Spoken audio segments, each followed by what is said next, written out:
earlier, but Bitcoin and things like it is the equivalent of the red pill. Okay? We are entering a completely world of uncharted water right now. Have you made any investments in Bitcoin? So, I mean, I personally, I own Bitcoin in my hedge fund. I own Bitcoin in my fund. I own Bitcoin in my private account. It is a huge deal. It's a huge, huge, huge deal.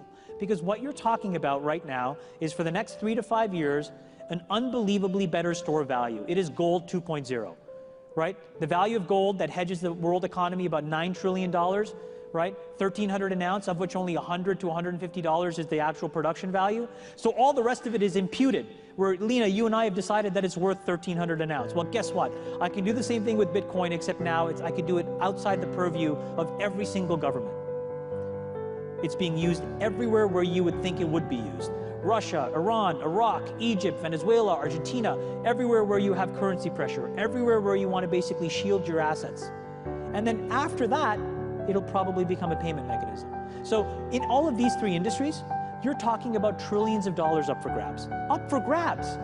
But right? Bitcoin, I'm still predicting Bitcoin, $10,000 per Bitcoin in 3 years.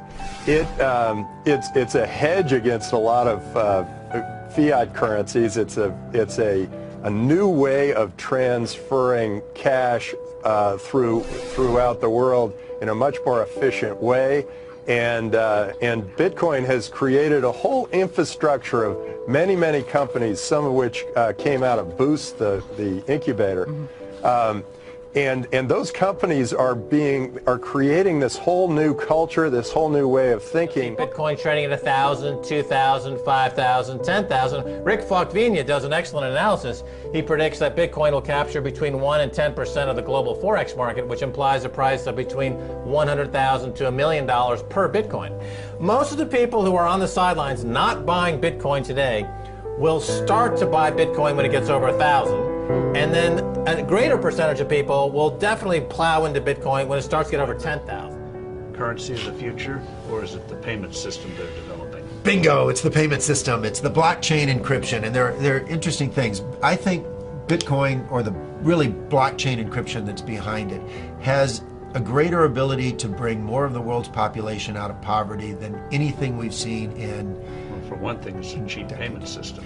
For one thing, it's a cheap payment system, but it's more important than that. It's more important than that. Blockchain cryptography is all about digital transfer of ownership in a completely transparent and public way. Bitcoin is something that you've been interested in and supportive of. In fact, one can pay for a tour on Virgin Galactic up to the moon with Bitcoin. I think the Winklevoss twins have said that they would do exactly that. You think this is a currency that's really going to work eventually? Well, I think it is working, and there will be other currencies like it that may be even better. But in the meantime, there's a big industry around Bitcoin. Mm-hmm. And you know, people have made fortunes out of Bitcoin. Some people have lost money out of Bitcoin. Well, it must be POW. People don't know. So I suggest that everyone go back to buy one Bitcoin. Not too much. Only one is enough. If everyone is worth people just to go back buy one Bitcoin, you know, the Bitcoin value go to the $1 million. And when the Bitcoin have $1 million, you know, all around the world will be crazy, and everyone will be the follow, and the other digital currency just to be, you know, be grandson of the Bitcoin. So for me, I think for a lot of people, they don't exactly understand why it's Bitcoin. They're trying to find out that Bitcoin maybe it's expensive. Well, I find out another way. I do in my coin. I do in the new thing. But I think, okay, you just stop that there. Go back. The Bitcoin will be the great in the future. Is Bitcoin just for sort of people doing illicit things in the dark side of the internet, like the Silk Road types? No, it's not just for that. I think that's a definite piece of what Bitcoin allows, and so of course this is why law enforcement regulators are interested in addressing that.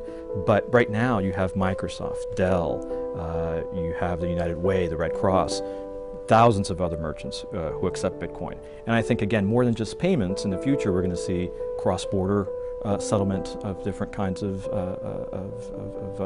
accounts. We're going to see different kinds of microtransactions that weren't possible before.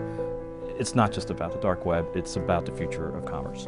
I think it's going to grow in value over time simply because the use of the technology is going to grow, and there's a fixed supply of Bitcoins. And so as a result, I think the value is going to grow. Bitcoin as a currency on the internet, peer-to-peer, managed by the participants in it, is the perfect libertarian solution to the money enigma.